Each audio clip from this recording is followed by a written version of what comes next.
자, 지난 시간에 우리는 다윗이 골리앗을 향해서 승리를 장담하는 선언을 하는 장면까지를 보고 있었습니다. 자, 오늘은 다윗의 말이 계속해서 이어지죠. 자, 사무엘상 17장 47절로 갑니다. 또 여호와의 시작. 또 여호와의 구원하심이 칼과 창에 있지 아니함을 이 무리에게 알게 하리라.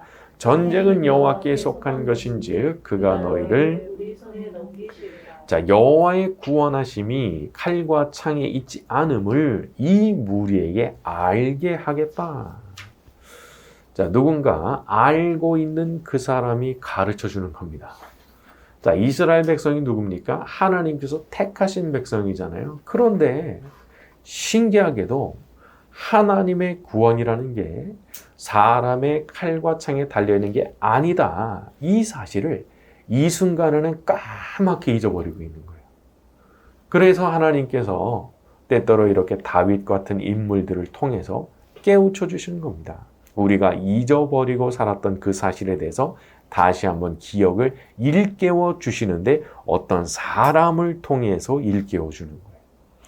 자, 누군가 나를 깨우쳐 주는 사람, 내가 영적으로 잠들지 않게 해주고 내가 하나님 앞에 깨어 있도록 만들어 주는 그 사람이 있다면 이제 그런 분들을 귀하게 여기고 그런 분들과 가까이 지내야 되는 겁니다.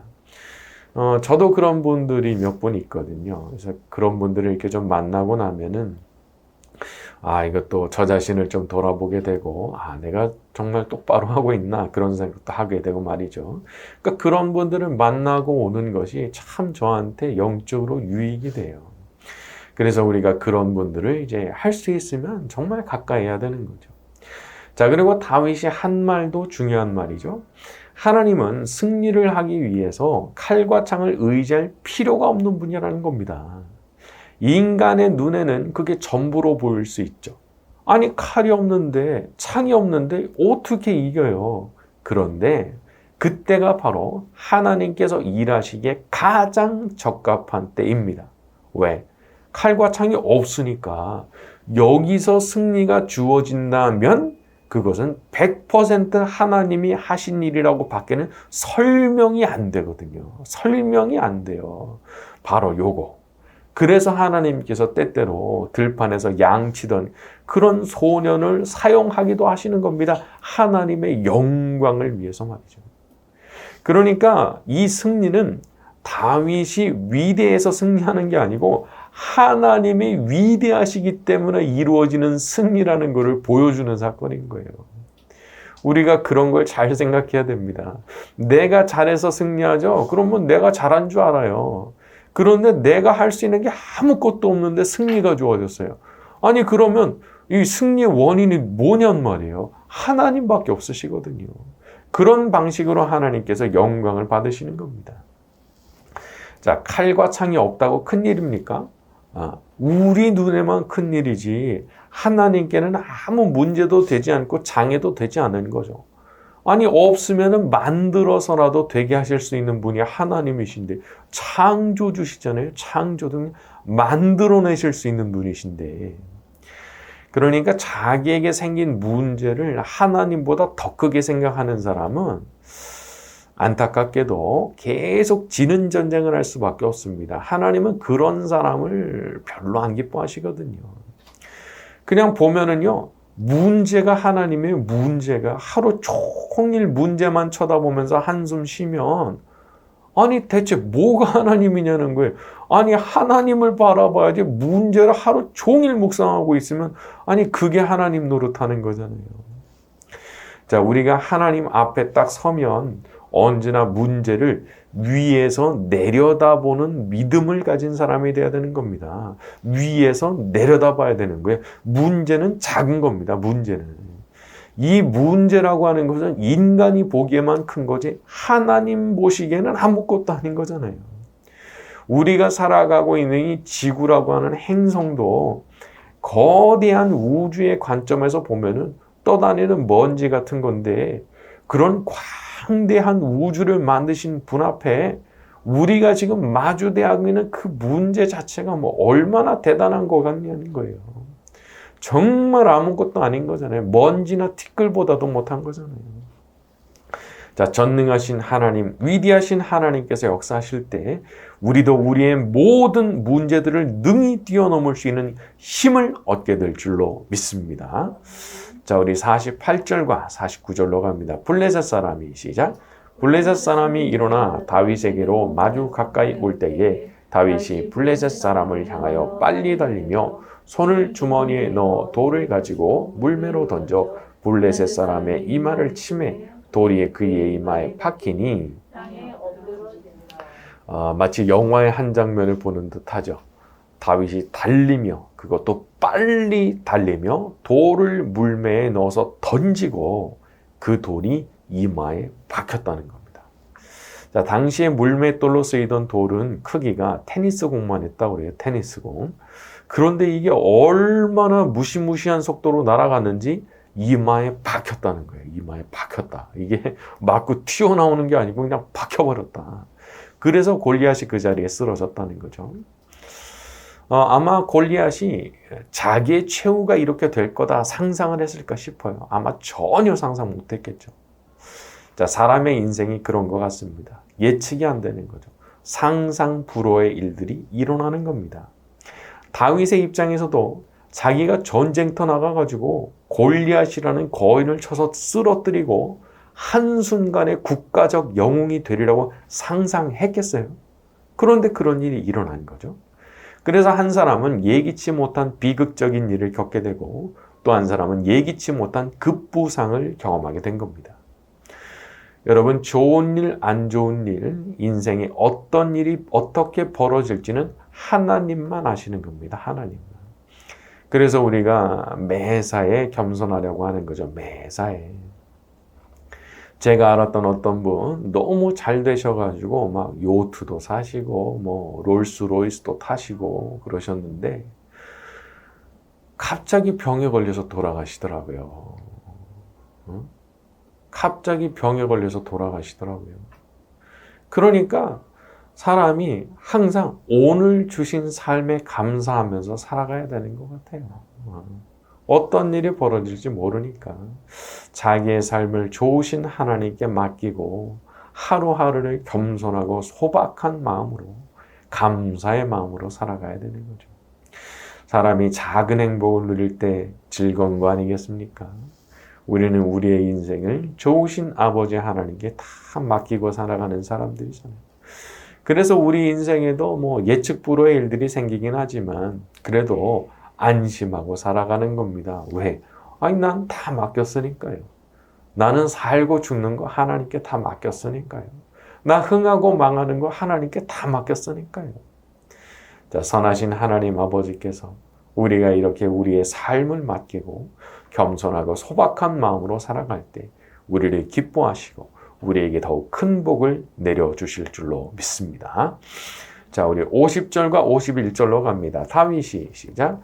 다윗이 이같이 물매와 돌로 블레셋 사람을 이기고 그를 쳐 죽였으나 자기 손에는 칼이 없었더라.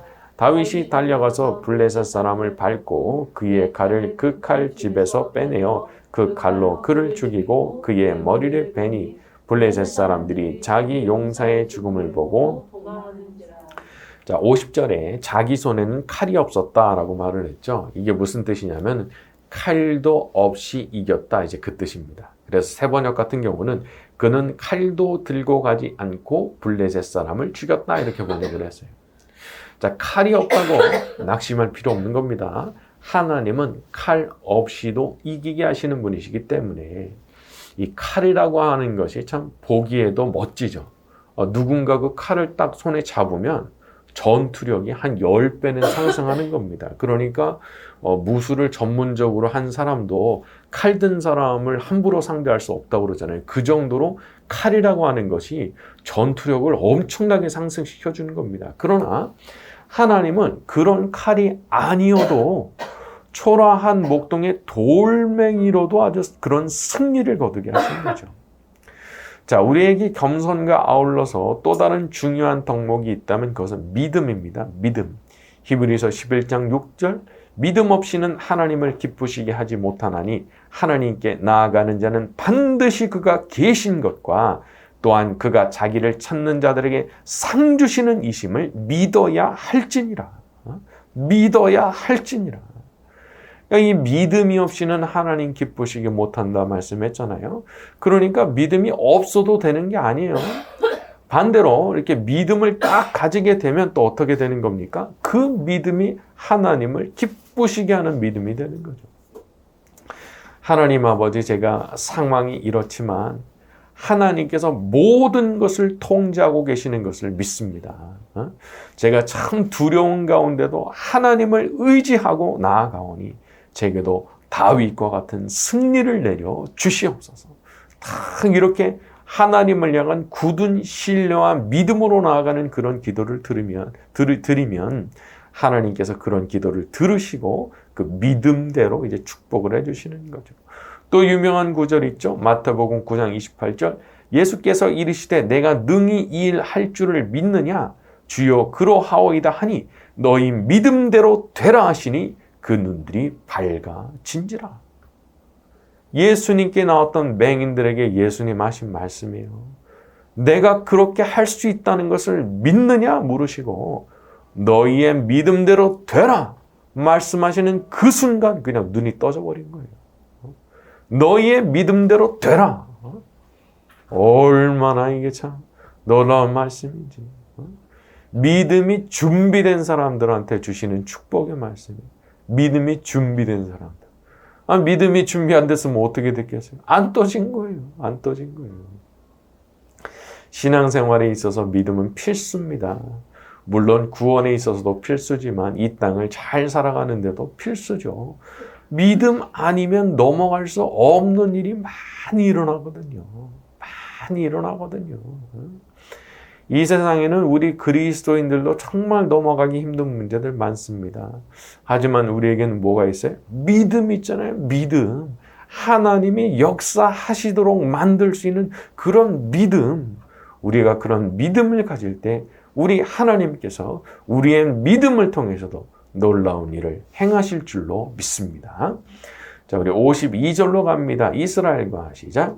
이스라엘과 유다 사람들이 일어나서 소리 지르며 블레셋 사람들을 쫓아 가이와 에그론 선문까지 이르렀고 블레셋 사람들의 부상자들은 사라임 가는 길에서부터 가두와 에그론까지 엎드러. 좀 이상하죠, 이거. 골리앗이 쓰러지고 목이 베이고 나니까 그냥 그 순간 모든 백성들이 와 일어나가지고 블레셋 사람들을 추격했다는 겁니다. 조금 전까지만 해도 얼마나 두려움에 떨었어요. 이건 어떤 면에서 보자면 승리에 대한 확신이랄까 그런 것이 갑자기 생겨난 거라고 볼 수 있을 것 같습니다. 그리고 반대로 블레셋 사람들은 그 승리에 대한 확신이 순식간에 사라져버린 것이고 말이죠. 그리고 나서 전세가 확 바뀐 거예요. 역전이 된 거죠, 역전. 사람이 그런 게 있는 것 같아요. 야, 이긴다. 확신 딱 생기면 없던 힘도 막 생겨나고 막 갑자기 용기가 치솟는 거지만은 반대로 진다. 난 질 수밖에 없다. 그런 생각이 마음속에 들어오면요. 있던 힘도 사라지고 그냥 두려움에 사로잡히게 되는 겁니다. 그래서 우리에게 특히 이제 믿음이 필요한 건데 특히 이제 어려운 적을 상대할 때 더더욱 그런 겁니다. 어려운 적을 상대할 때 믿음이 없어지기가 쉬운 거잖아요. 쉬운 적 상대할 때는 믿음 생길 수 있어요. 그런데 어려운 적을 상대할수록 이게 믿음이 도망가기 쉽단 말이에요. 여러분 속으로 자꾸 지는 상상을 하지 마세요.